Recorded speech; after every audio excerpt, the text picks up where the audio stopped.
বনে ইসরাইলের 3 যুবক একদিকে সফর করতেছিলেন, পথে মধ্যে তুফান শুরু হয়ে গেছে।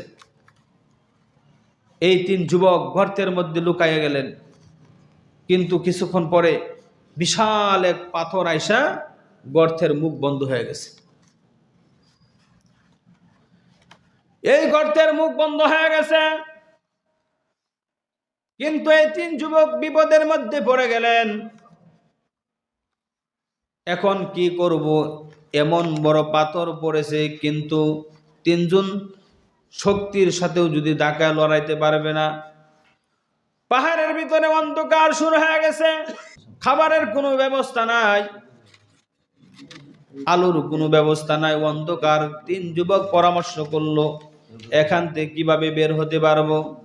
3 যুবক বলতেছে, তোমার কি উসিলা আছে? এই উসিলা নিয়ে আল্লাহর কাছে দোয়া করো, আল্লাহ হইতে পারে মাফ করে দিতে পারেন। প্রথম যুবক বলতেছে, আল্লাহ,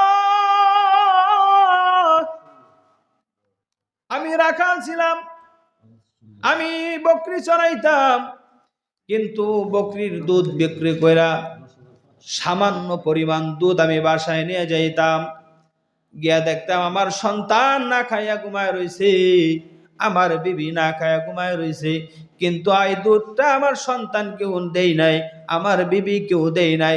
এই দুধটাকে আমি নিজ হাতে গরম করে আমার বৃদ্ধ মাকে আমি এই দুধটা খাওয়াই দিছি।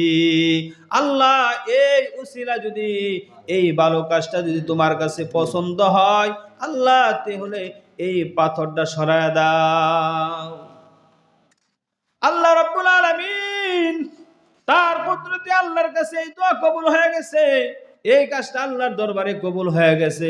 পাথরের 3 অংশের 1 অংশ সরে গেছে, কিন্তু 2 নাম্বার আপন চাচাতো বোন, এক যুবক, তার চাচাতো বোন কিন্তু গরিব ছিল। কিছুদিন আগে তাকে সহায়তা করেছে, কিছু টাকা দিয়ে সহযোগিতা করেছে, কিন্তু চাচা বাড়ি নাই, চাচিও বাড়ি নাই। একদিন এই সুযোগ নিয়ে চাচাতো ভাই ঘরের মধ্যে গেলেন, আই বলতেছে, এ আমার বোন, তোকে তো আমার পছন্দ হয়, তোকে তো আমার তোকে আমি গুনাহের কাজ করতে চাই। কিন্তু চাচাতো ভাই ঘরের মধ্যে প্রবেশ করলেন, ঘরের দরজা জানালা বন্ধ করলেন। চাচাতো বোন বলতেছে, ভাই দরজা জানালা বন্ধ করছো কিনা? হ, ঠিক মতো বন্ধ করছো, কিন্তু আর তো কেউ দেখবে না। না, আর কেউ দেখবে না, কিন্তু আমারে আপনাকে যে আল্লাহ বানাইছে, ওই আল্লাহ কি দেখবে কি দেখবে না? চাচাতো বোন এই যুবককে দেখে কাঁপতেছে আর চোখের পানি ফেলায় কান্না করতেছে, চাচাতো ভাই আমাকে নষ্ট কইরো না, আমার সাথে গুনাহ কইরো না, আমি তো দুনিয়ার কেউ না দেখলেও আমার আল্লাহ একমাত্র দেখতেছে, এই ভয়ে আমি ঘর থেকে ফিরে আসছি, খারাপ কাজ করি নাই। ওগো আল্লাহ, এই আমলটা যদি আপনার কাছে পছন্দ হয় তাহলে আমাদেরকে মুক্ত করে দেন।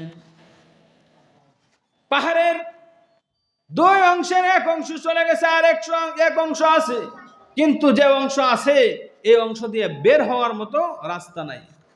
3 নাম্বার যুবক দোয়া করতেছে আল্লাহর কাছে, আল্লাহ, আমার কাছে একজন রাখাল চাকরি করতে, কাজ করতে আসে, কিন্তু সারাদিন কাজ করে বিকাল বেলা মজদুরি না নিয়ে এসে বাড়িতে চলে গেছেন। ওই সামান্য টাকা দিয়ে একটা ছাগল কিনেছি, বেশ কিছুদিন পরে এই ছাগল, একটা ছাগল থেকে আরো একটা ছাগল থেকে আরো একটা ছাগল থেকে এবার একটা পাল হয়ে গেছে। বেশ কিছুদিন পর এই চাকর আইসা বলতেছে, আমার টাকা কই, আমার টাকা কই? কিন্তু এই ভাইটা বলতেছি, এ ভাই, তুমি যে পরিমাণ কাজ করেছো, তোমার টাকা দিয়ে একটা ছাগল ক্রয় করেছি, কিন্তু এই নিয়ে যাও, পুরার একবারে এক মানে পুরা রাখাল ধইরা দিয়েছে, পুরা পাল ধইরা ওই লেবারকে দিয়ে দিছে।